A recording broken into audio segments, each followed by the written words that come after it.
Emotions are an intrinsic part of the human experience, enriching our lives with depth and intensity.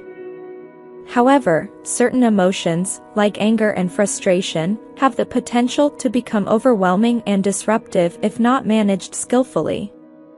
Buddha's teachings offer profound insights into harnessing the power of not reacting, enabling us to gain control over these tumultuous emotions and cultivate inner peace. Through a careful exploration of different methods based on Buddha's quotations, we will uncover the timeless wisdom and advice to help control emotions and lead a more balanced and fulfilling life. The ripple effect: unraveling the causes of anger and frustration.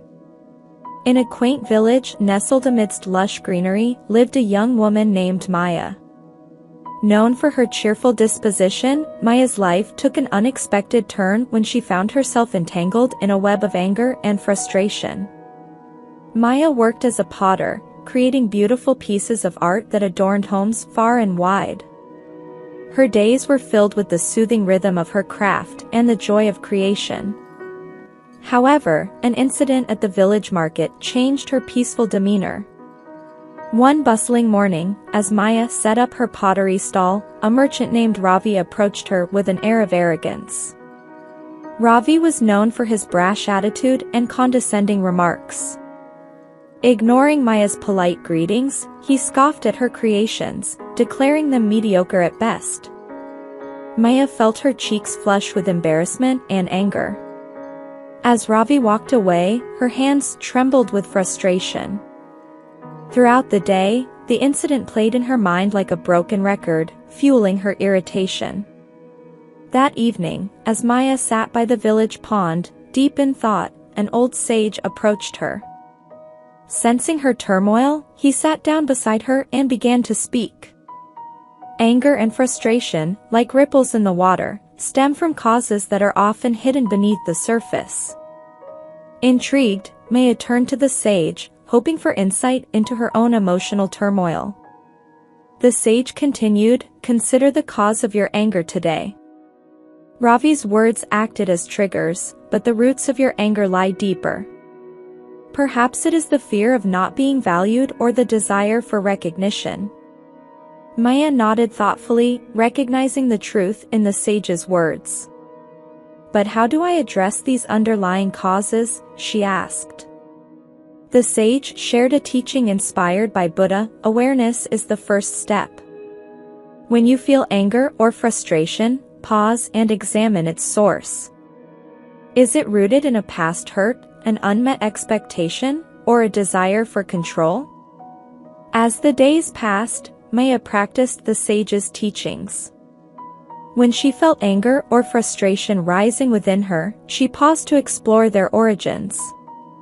This introspection revealed that the incident with Ravi had touched upon her insecurities about her craft. With this newfound awareness, Maya began to approach her emotions with compassion. Rather than reacting impulsively, she chose to respond consciously. When frustration surfaced, she redirected her energy into improving her pottery, letting her creations speak for themselves. Over time, Maya's pottery gained recognition for its exquisite beauty. She learned to accept criticism with grace and transform it into motivation for growth. The incident with Ravi became a catalyst for her own evolution. One day, Ravi returned to the village market, his attitude unchanged. This time, Maya greeted him with a serene smile. Unfazed by his remarks, she continued to display her creations with pride. As Ravi looked at her improved pottery, his demeanor softened, and he even offered a word of appreciation. The villagers marveled at Maya's transformation, inspired by her ability to conquer anger and frustration through self-awareness and conscious choice. Cultivating awareness and mindfulness. Do not dwell in the past, do not dream of the future, concentrate the mind on the present moment. The teaching encapsulates the essence of mindfulness and the power of living in the present. It highlights the significance of being fully present in each moment rather than being consumed by regrets or fantasies. Concentrating the mind on the present moment holds profound implications for our mental well-being. When our attention is anchored in the present, we can fully experience our surroundings, emotions, and interactions without the interference of past baggage or future concerns. This practice cultivates a sense of clarity, allowing us to respond to situations with greater awareness and calmness. Awareness is about being fully present and attuned to our experiences, thoughts, and emotions without judgment. Moreover, the present moment is where life unfolds. It is where we can engage authentically with ourselves and others, fostering deeper connections and meaningful experiences. By immersing ourselves in the present, we become attuned to life's subtleties, appreciating the beauty and wonder that often go unnoticed in the rush of daily life. Mindfulness enables us to detach from the constant chatter of the mind and ground ourselves in the present. Through mindfulness, we can break free from the cycle of dwelling on past mistakes and worrying about future uncertainties. Directing our attention to the now and let go of the mental burdens that pull us away from the present moment, we liberate ourselves from unnecessary suffering and open the door to a more peaceful and fulfilled existence. This reminds us that the present is a gift, and by embracing it fully, we can lead a more mindful, purposeful, and joyful life. The mind is everything. What you think you become. In a tranquil village nestled between rolling hills, lived a young woman named Sujata.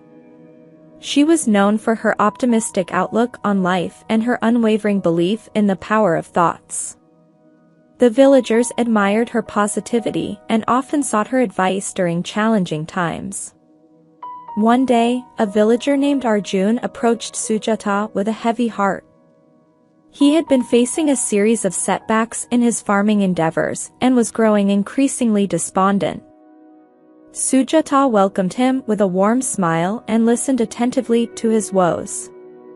Arjun sighed, "I don't understand why nothing is going right. I work hard, but it seems like luck is against me." Sujata nodded empathetically. "Arjun, have you heard the teaching of Buddha, the mind is everything?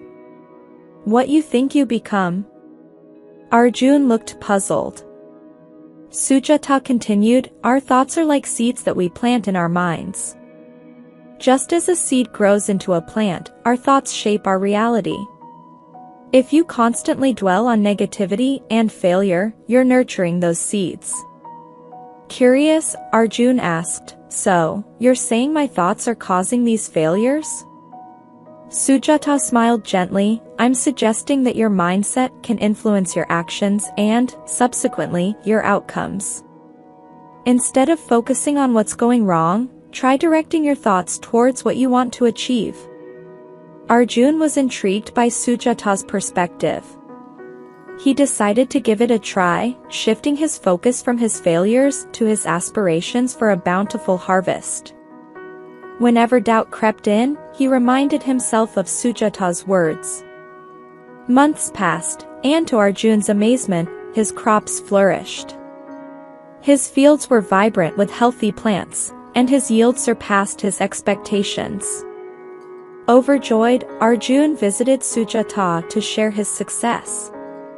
Sujata smiled knowingly, "You see, Arjun, your thoughts have a powerful influence on your actions and outcomes. By cultivating a positive and determined mindset, you've reaped the fruits of your efforts." Inspired by his own transformation, Arjun became an advocate for the teaching he had learned. He shared his story with fellow villagers, emphasizing the significance of aligning one's thoughts with their aspirations. With time, the village transformed into a hub of positivity. The teaching, "The mind is everything. What you think you become," became a guiding principle for villagers seeking personal growth and success. Sujata's wisdom, passed down through Arjun's story, ignited a shift in mindset that improved not only individual lives but also the collective well-being of the community. And so, in the heart of the tranquil village, the simple yet profound teaching of Buddha flourished, reminding everyone of the immense power of the mind in shaping destinies. Buddha's teaching, the mind is everything.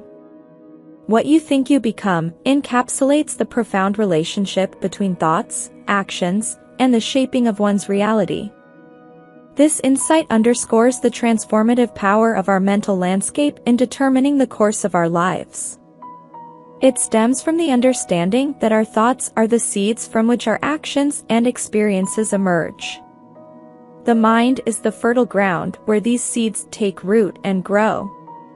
When we cultivate positive thoughts of compassion, gratitude, and self-belief, we pave the way for positive actions and outcomes. Conversely, dwelling on negativity, doubt, and fear can lead to self-limiting actions and hinder personal growth. The teaching emphasizes the potential for self-fulfilling prophecies within our minds. If we constantly envision success, happiness, and inner peace, our actions align with these visions. As our actions reflect our thoughts, we gradually become embodiments of the qualities we nurture in our minds. This principle also serves as a reminder of the importance of mindfulness. By observing our thoughts, we can recognize patterns of negativity and transform them into positive affirmations. Through this self-awareness, we gain the ability to redirect our mental energy towards productive and constructive avenues. In essence, Buddha's teaching invites us to be architects of our own lives through conscious thought cultivation. By training our minds to harbor positivity, we sow the seeds of growth, resilience, and contentment. This wisdom urges us to embrace the immense potential residing within our minds, shaping not only our present actions but also our future paths.